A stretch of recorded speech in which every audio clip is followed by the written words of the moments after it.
Bom dia, domingo, hoje dia 2 de maio. Chegando os assuntos do agronegócio aqui em Santa Catarina, para você ligadinho na NDTV. Acompanhe comigo os destaques dessa edição.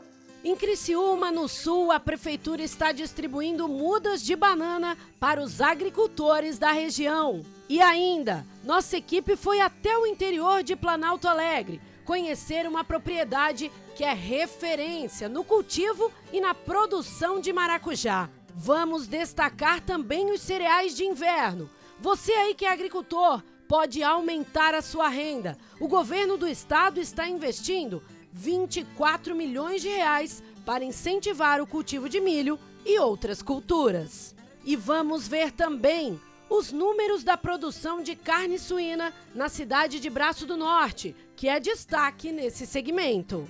Tem os detalhes da aplicação de fósforo na cultura do tomate. Um estudo da Epagre avalia diferentes modos de realizar o tratamento.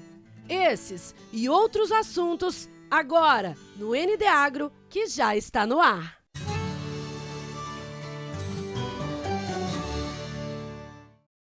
Um projeto na cidade de Criciúma está distribuindo de graça mudas de banana para os agricultores da cidade. A repórter Carla Pereira tem os detalhes para a gente. Carla.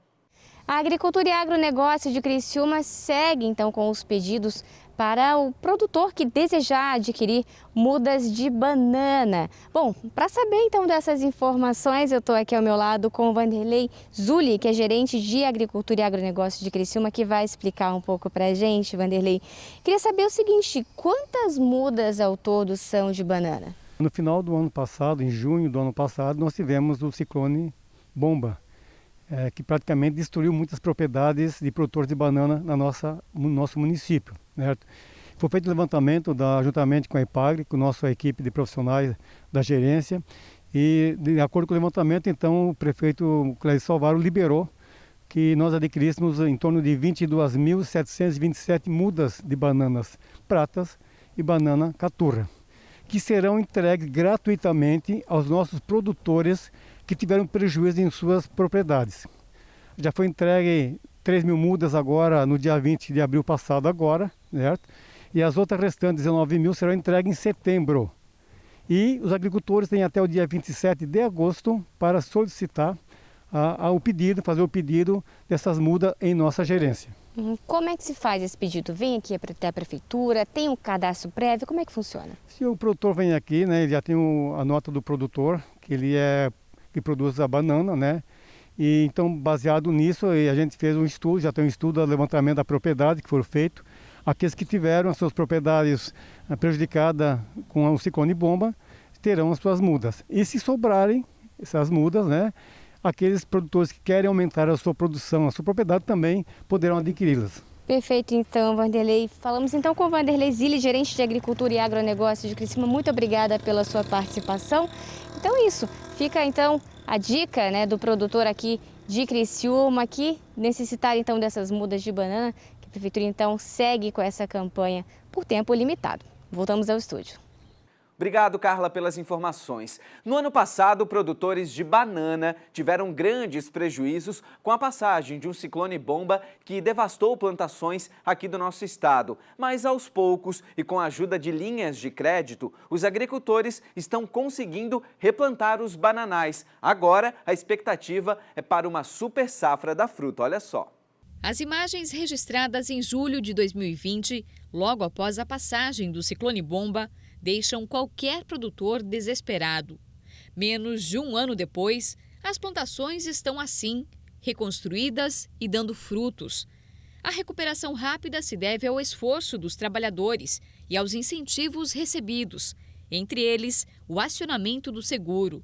Para destravar a burocracia e ajudar os empreendedores rurais, o município de São João do Itaperiú recorreu ao Ministério da Agricultura. Nós recebemos uma ligação da ministra Tereza Cristina, no qual ela viu um vídeo postado pelo presidente da associação, Jorge Marangoni, e ela entrou em contato conosco e se colocou à disposição, pedindo o que podia ajudar. E prontamente ela mandou um representante aqui na sexta-feira, fizemos reuniões aqui com os bancos, fizemos também com a Epagre, representante de Barra Velha, de Massaranduba e também de São João do Itaperiú, e demos agilidade. A produção da banana representa 58% do ICMS do município de São João do Itaperiú e corresponde a 30% do PIB, dinheiro que movimenta a cidade. Além da liberação do seguro, as linhas de crédito fornecidas pelo governo estadual também ajudaram na reconstrução dos bananais. Nas linhas federais, foi destinado linhas e recursos específicas com uma redução de juros para os produtores via Pronaf, os que se enquadram em DAP. Nas linhas estaduais, foram direcionados duas linhas específicas, uma com redução de juros das linhas do Pronaf e as demais foram destinadas para produtores com uma renda um pouco mais baixas, com linhas com recursos diretamente do estado de Santa Catarina. As linhas de crédito e os investimentos contribuíram para uma superprodução. A expectativa é que a colheita nos próximos 8 meses renda 20% a mais do que na safra anterior. Quem planta está preocupado agora com a possível queda no preço pago pela Caixa, já que no mercado a oferta e demanda interferem no lucro. Do plantio até a gôndola do mercado, o ciclo é longo e saboroso. Além do clima, os produtores esperam que o aumento do consumo salve o preço da colheita. E graças a uma pesquisa desenvolvida pela EPAGRE, produtores do Oeste agora podem tirar uma alternativa a mais de renda produzindo maracujá. A fruta, muito rica em vitaminas do complexo C e D, pode aí ser um importante incremento, mesmo que agricultores tenham culturas diferentes. Olha só. No sítio do Seu Caetano, localizado em Planalto Alegre, o maracujazeiro foi plantado há cerca de 1 ano. E a produção vai de vento em popa. Mas vamos ver se pro ano vamos expandir mais a produção, porque o mercado tem que ter qualidade e bastante quantidade, né? A chácara é considerada uma unidade experimental monitorada pela EPAGRE, que desde o início vem dando suporte ao produtor a fim de aumentar a adesão de outros fruticultores que queiram apostar no cultivo da fruta. Perto de casa, ele vende o maracujá na Feira Colonial, entrega o produto in natura na escola para compor a merenda dos alunos e nessa agroindústria multiuso construída pela prefeitura consegue beneficiar o produto que vai para a comercialização. Isso que a dona Cleonice está fazendo é o processamento da fruta, que garante atender mercados durante a entre-safra. Por exemplo, o forte da produção do maracujá é entre fevereiro e maio, mas o consumo sempre aumenta nos meses mais quentes, novembro, dezembro e janeiro. Por isso, ela consegue então ter o maracujá congelado e assim chegar a todos os consumidores. Em Planalto Alegre, as portas do mercado consumidor do maracujá foram abertas a muitas mãos e a tendência é aumentar a produção. Tem uma parceria bem interessante entre a EPAGRE, a Prefeitura, a PACO, que é uma organização não governamental, e a Organização dos Agricultores, que é uma cooperativa, Cooperare. Então esse trabalho conciliado entre as diversas organizações dá condições para que o agricultor, de uma forma legalizada, relativamente com baixo custo, ele consiga acessar os mercados. Antes de pensar em produzir a fruta, é importante que o produtor procure a orientação correta por meio da EPAGRE para um estudo de viabilidade sobre a implantação do pomar. Santa Catarina vive um dilema no setor agropecuário. Como manter a atual estrutura agroindustrial, principalmente das proteínas animais, sem grãos para a produção de ração animal? O governo do estado, por meio da Secretaria de Agricultura, está investindo 24 milhões de reais para incentivar o cultivo de milho e cereais de inverno, trazendo mais competitividade para o agronegócio aqui em Santa Catarina. Olha só. Usar a propriedade para culturas de inverno pode ajudar a aumentar a renda das famílias que vivem da agricultura em Santa Catarina. Com isso, é possível diminuir o déficit de grãos no estado. Em muitas propriedades, o solo fica subutilizado no inverno e o objetivo é mudar essa realidade. Além da questão econômica, que é a produção, você consegue diversificar mais a matéria-prima para a ração, para a cadeia produtiva da pecuária. E aí você tem um benefício ambiental além disso, já que o trigo é uma excelente cobertura de inverno, ele consegue cobrir o solo, tem bastante produção de raiz e de produção vegetal. Então você consegue evitar a erosão proteger o solo. Na propriedade do Leonardo, em Vargião, no oeste, o produtor de leite decidiu investir no cultivo de trigo forrageiro para a produção de silagem. Na última safra, foram 3 hectares destinados à produção de trigo e cada hectare gerou 40 toneladas de silagem. O benefício é que a gente sempre tem o alimento estocado para os nossos animais nos momentos mais críticos do ano, que é entre safra. A gente consegue produzir essa silagem com um custo mais baixo e conseguimos fornecer. Com isso, vai gerar renda para nós, produtor de leite. O secretário de Agricultura garante: já há recursos assegurados para subsidiar os custos de produção das lavouras. Santa Catarina importa muito milho de outros estados e faz com que nós tenhamos uma dependência enorme do milho, que agora está a preços extremamente elevados. O Estado está investindo, a Secretaria da Agricultura, num programa específico, cereais de inverno, que visa subsidiar até 50% do valor da semente dos cereais de inverno, limitado a 10 hectares por produtor, para que ele invista no plantio de trigo forrageiro, de centeio, de cevada, que são cereais que podem ser utilizados, triticale, que podem ser usados para a fabricação de ração em alternativa ao milho. Hoje, as agroindústrias e fábricas de rações de Santa Catarina consomem anualmente mais de 7 milhões de toneladas de milho. Nossa produção do grão não chega a 3 milhões de toneladas. Nesse ano, menos ainda, pois as lavouras foram atingidas pela estiagem e pela cigarrinha. A solução tem sido buscar o produto no centro-oeste do país, especialmente no Mato Grosso e Mato Grosso do Sul e parte no Paraguai. A distância tem onerado o custo de produção da ração e, nesse ano, com ainda mais ênfase, quando o grão chegou a custar R$ 100 por saco, fora o frete. A forma de minimizar esse problema em curto prazo, isto é, de um ano para o outro, é utilizar outros grãos para substituir o milho na fabricação de ração. Falando em grãos, o trigo seria uma alternativa importante que pode substituir parte do milho usado na ração e gerar renda no inverno, como eu comentei anteriormente. Então são vários benefícios e é muito importante para a nossa economia do nosso estado, para as características do nosso estado, essa diversificação de cultivos. É possível usar o trigo para a ração.